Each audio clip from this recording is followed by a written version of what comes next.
¿Qué tal? ¿Cómo están? Gusto saludarlos. Bienvenidos, como siempre. Gracias por la sintonía.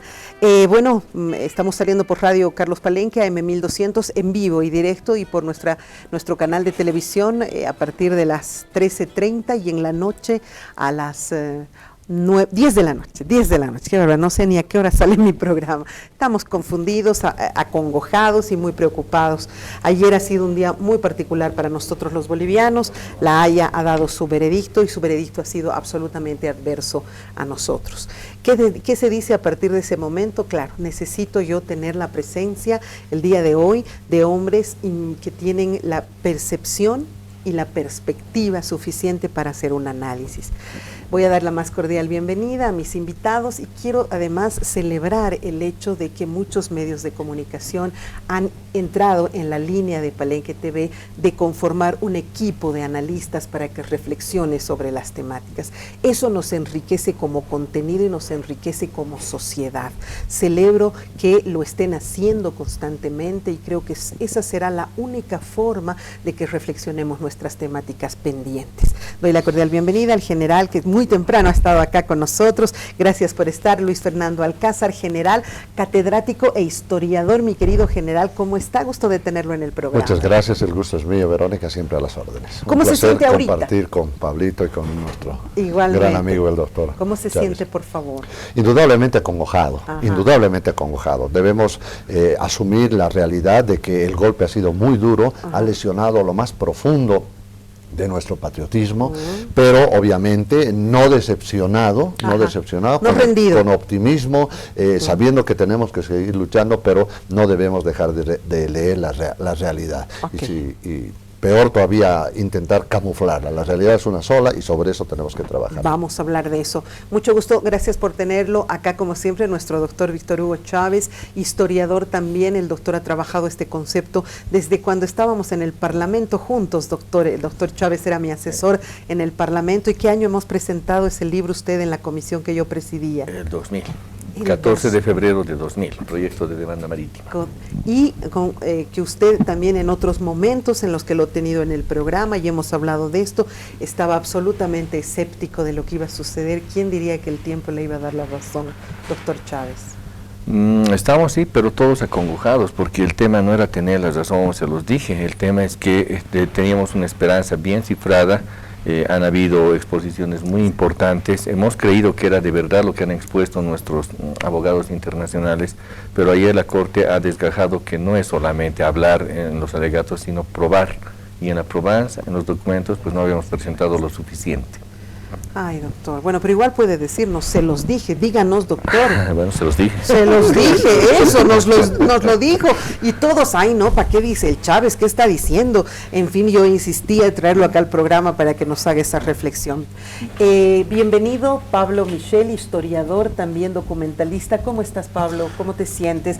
Tú sí que estás, que te lleva el diablo. No has parado de mandarme material y estás realmente eufórico. Sí, bueno, dentro de un punto de vista creo que constructivo, porque independientemente de la bronca, que tenemos que tenerla, no se trata hoy día de que, bueno, aquí miramos adelante, vamos a mirar como sociedad boliviana adelante, porque Bolivia siempre se ha levantado y ha salido adelante.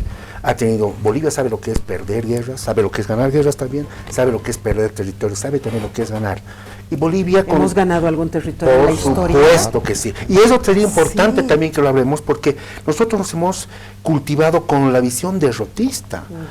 Pero también Bolivia también tiene grandes logros, y una de las propuestas que ojalá salga en este debate, a lo que tenemos que mirar a partir de ahora justamente, es producto de este triunfo.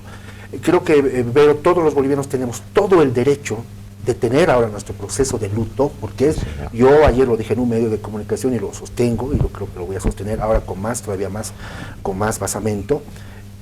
Yo solamente lo equiparo al 20 de octubre de 1904. Este hecho que ha pasado, este 1 de octubre del 2018, va a estar equiparado al 20 de octubre del 2004, con la firma de 1904, con la firma del tratado. Son los dos hitos más nefastos en la historia marítima de Bolivia. No, por Dios. Una autocrítica general, porque lo que no hacemos por lo es decir, bueno, ya todo funciona, miren, encontraremos otras alternativas, hay que poner los ojos en nuevos puertos, empezaremos a... En fin, hágame una autocrítica. ¿Qué ha fallado? ¿Realmente nos hemos comido que esto estaba fantásticamente bien preparado? ¿Hemos creído en aquellos historiadores que han acompañado? Yo creo que el primer y más importante error ha sido encapsular la decisión. Encapsular la decisión en 4 o 5 personas, en una pequeña organización que no sabemos al final cuál fue el rol. Me refiero a Diremar. Diremar, ¿por qué se creó Diremar si sabíamos que Conamar el año 1975 fracasó en su dimensión? Anoche tuve una conversación con un ministro, me encuentro muy casual, no me resistí las ganas y le pregunté, y él me decía de que Diremar funcionaba casi como una estructura administrativa, casi logística. Entonces, si Diremar era la parte administrativa logística del equipo jurídico, ¿quién se preocupaba del problema marítimo? Porque el problema marítimo no es solo la salida, el problema marítimo tiene muchas aristas.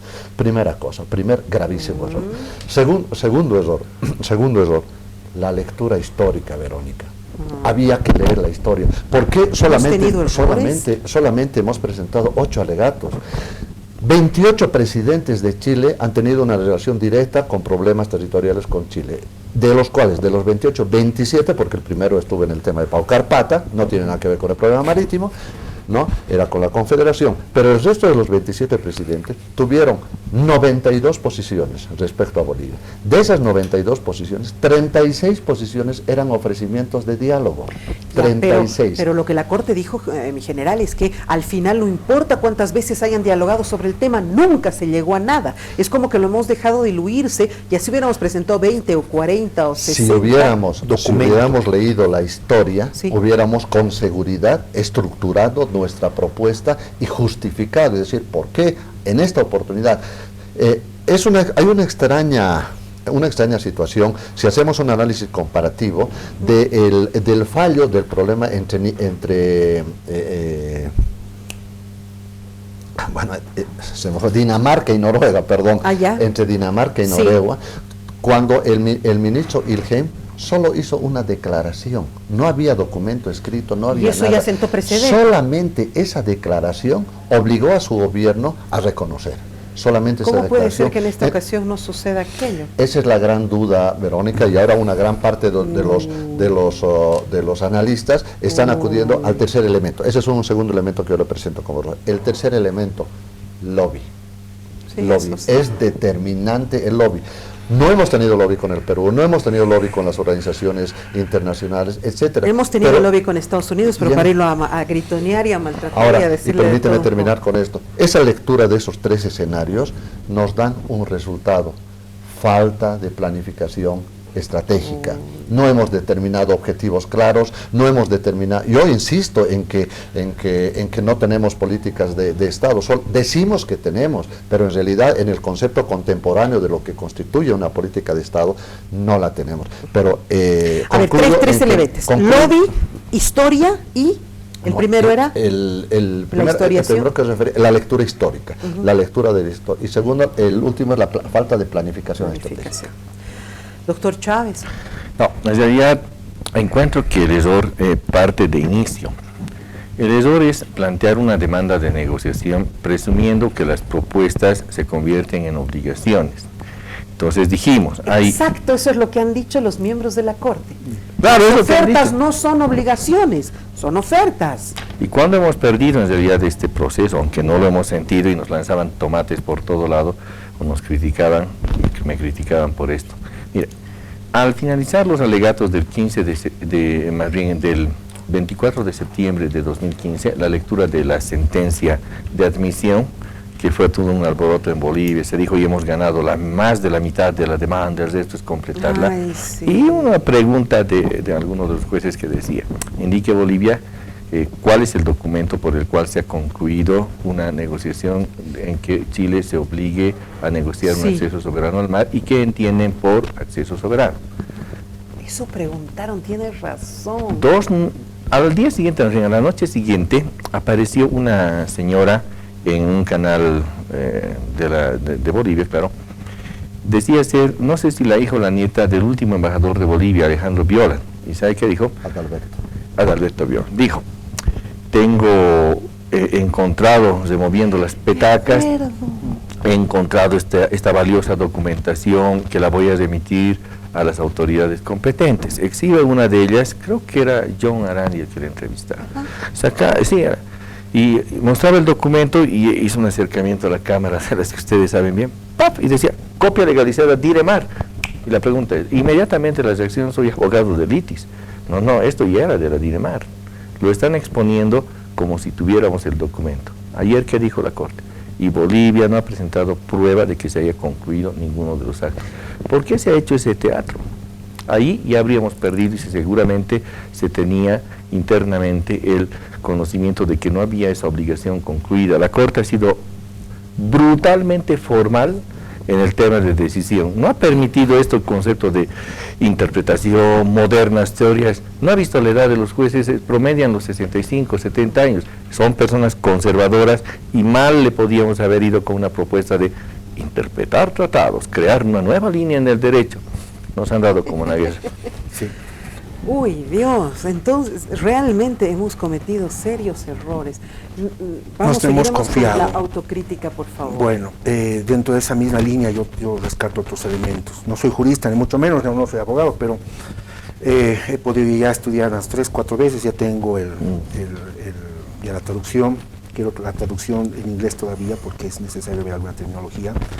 Lo cierto es que cada punto ha sido rebatido. O sea, nosotros en el trabajo histórico hemos hecho un buen trabajo. Sí. O sea, histórico, no historiográfico. Hace diferencia para la sociedad y la población. Lo histórico son los relatos, los saberes, las memorias de nuestros abuelos, la historia patria, que también lo histórico, ¿no? Lo historiográfico es esa narración debe tener pruebas. Aquí que, por ejemplo, Daza Bolivia y Chile le declaró la guerra a Bolivia, o Daza fue pruebas, documentos. Sin documentos no puedes hacer un trámite legal en nuestra justicia. Papelitos cantan.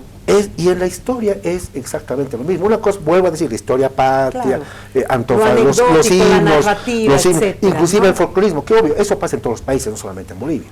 Pero para un juicio de yo estaba muy expectante de eso, porque obviamente esto va a servir de ejemplo a muchos temas que hoy día, inclusive temas judiciales, el tema, por ejemplo, de los negacionistas del holocausto nazi, están llevando sus problemas con los que sí dicen que hubo un holocausto entre los neonazis, hoy día en cortes inglesas y cortes europeas.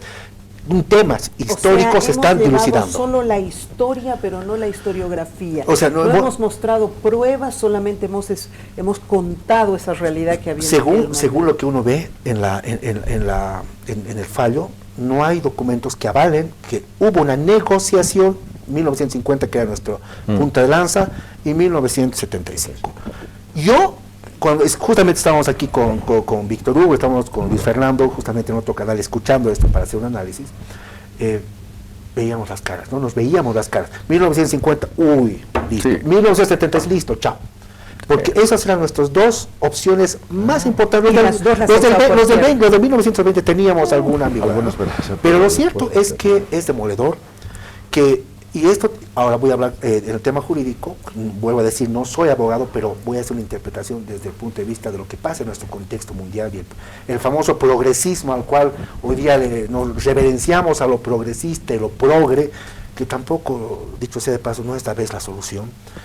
Nuestros abogados y el profesor Ramiro Brotons, a quien yo admiro mucho, pero que tiene esa mirada progresista, hoy el derecho es novedoso, hoy el derecho es imaginativo.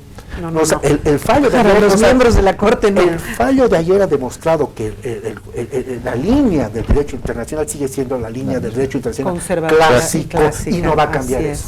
Verónica, permíteme complementar, y para nuestros televidentes, una cosa es leer la historia, la secuencia cronológica, eso es la historiografía, que podemos leer cientos de libros para saber qué ha pasado en cada fecha, podemos dominar, pero otra cosa es la historiología, logos, estudio de la historia. Entonces, analizar las causas, el porqué, las consecuencias, qué ha pasado. Y las pruebas. Fundamentalmente, a eso quería llegar, Pablito, fundamentalmente cuando se hace historiología, o sea, se estudia la historia, se va deduciendo. Y una de las ramas más importantes de la historiología es el enfoque estadístico de la historia. Por eso tenemos esos datos que nos han agredido 250 veces, que se nos han burlado 134 veces diplomáticamente, 92 burlas. Pero con todo eso. Respaldo documental. Eso es lo importante, y creo que eso debería haberse hecho. Yo comparto plenamente la entonces, la Carlos Mesa no ha llevado la documentación necesaria, porque creo que él, junto a Rodríguez Belcé, han armado todo. Él es, se supone, historiador. Ha habido un equipo por detrás. O sea, Carlos Mesa, hay que ser justos con Carlos Mesa. Carlos Mesa ha sido el vocero y lo ha hecho muy bien, pero el equipo, los estudiantes de historia, los historiadores de la universidad y bueno, toda la gente del equipo que se ha formado, seguramente algunos documentos, porque a ellos también les dijeron tal fecha hay que busquen documentos, y obviamente tal vez no ha habido esa documentación, o la corte, no sabemos, también ahorita ver es importante, no podemos todavía justamente para no hablar, para hablar, ¿no? Sin pruebas, pero lo cierto es que en el fallo se ve eso, y bueno, tendremos que hacer una profunda autocrítica en ese aspecto, y también el otro, el de haber tomado esa línea que Bolivia apostó. Iremos en orden, por favor, para que no tengamos solamente unas palabras. Doctor. En el caso de los juicios, en los casos de los juicios en tribunales internos y alguno internacional que he litigado, pues lo que se dice se prueba. ¿Y qué ha ocurrido acá? En cualquier juicio. Sí, es evidente. Pero cuando en marzo los alegatos exponía Bolivia, exponía de manera coherente. Y claro, una exposición coherente es como tener, la tesis, el documento y su exposición. Claro. La exposición de la tesis, una brillante, destacada. Los alegatos estaban coherentes, nos hicieron pensar que todo estaba bien. Se dijo, sí, están bien planteados los alegatos. Pero ya revisando los documentos, que eso es tarea de la Corte y que debió ser tarea también del equipo jurídico, pues no había sido así. No habían estado los documentos. Por ejemplo, en el tema del 50, Chile ha desahuciado la propuesta del 20 de junio del 50 y por eso no era de mi agrado y nunca lo he celebrado, que utilicen, porque ya ha retirado Chile 2 meses antes o 3 antes del desvío de la AUCA, ha retirado su propuesta. En realidad lo que nos da a conocer con el lineamiento que nos está enseñando acá el general Alcázar, que lo que ha hecho en realidad Chile es utilizar una máscara, darnos en la propuesta del 50, hacer sus obras durante 12 años de ese desvío, y en el momento en que tienen que abrir las esclusas, retira la nota. Pero Bolivia ha pensado que esa nota era sincera, y por eso han hecho las declamaciones. Nos han vivido engañando. Sí. Pero Bolivia ha confiado en la fe de los estados, ¿no? Eso es... Perdón, sí, adelante, general. Esta mañana el diputado Gutiérrez de Chile reconoció que en las negociaciones no hubo buena fe. Las posiciones históricas de Chile, Verónica, se caracterizan en 2 escenarios. El primer escenario, cuando sus intereses estaban en peligro, se nos acercaron ellos, nos propusieron reformular el trabajo. Ocurrió en 1866 para la firma del Tratado de 1974-75, ocurrió en 1895, 1920, 1950. Sus intereses estaban en peligro, o la Argentina ya dio a entender que se iba a incorporar a la Alianza Perú-Boliviana. Entonces Chile se nos acercaba. Ese es el escenario del acercamiento. Ya. El otro escenario es de la soberbia imposición. El Tratado de 1866, el Tratado de 1974, el de 75, 1904, fueron tratados impuestos. En ningún momento he escuchado, ni en los alegatos ni en la defensa, de que Chile nos ha impuesto el tratado. Y Chile ha declarado, todo el tiempo declaraba, que el tratado de 1904 ha sido firmado en perfecto consenso, 20 años después del conflicto, y en perfecto de acuerdo. Pero creo que eso se había acordado desde el principio, no tocar el tratado, porque podía haber sido, no sé, un recurso en contra para nosotros. Pero es que inteligentemente Chile nos encadenó al problema del tratado de 1904. Claro, ahora nos conviene eso porque está reflotando el tratado, claro. Pero ¿por qué nos dejamos llevar? Ahora, ¿por qué no hablamos de otras cosas? Entonces quiere decir, Pablo, que a la larga la diplomacia internacional chilena ha sido más hábil en sus argumentaciones que ha dado, y al final ha doblegado, bueno, el veredicto de los miembros de la Haya. Bueno, pareciera que sí, y en la historiografía a veces es bueno hacer los análisis a 50 años hacia atrás. Hoy solamente estamos estamos viendo y seguramente no tenemos los elementos complejos. Claro, ahorita estamos especulando. Sí, pero exactamente, ¿no? Pero a lo que voy es que hoy se puede ver el trabajo que hizo Chile en todos estos años. O sea, de mala fe, sí, bueno, pero o sea, el negocio contigo, como decía Víctor Hugo, plenamente de acuerdo. Pero luego es como el juego con el queso, ¿no? Al ratón y luego le quitas, ¿no? Y nosotros hemos confiado en eso y ahí también deberá hacerse un profundo análisis del concepto al cual parece que la Corte le ha valido un pepino, disculpen la expresión, el tema del honor de los estados. Eso parece que no ha pesado para... Y para terminar, querida Vero, ese es un tema. El hecho es que es la primera vez, yo estoy seguro, es la primera vez que Chile logra un éxito rotundo en lo diplomático y en lo jurídico. Porque todo lo que Chile desde su historia ha logrado ha sido por la fuerza.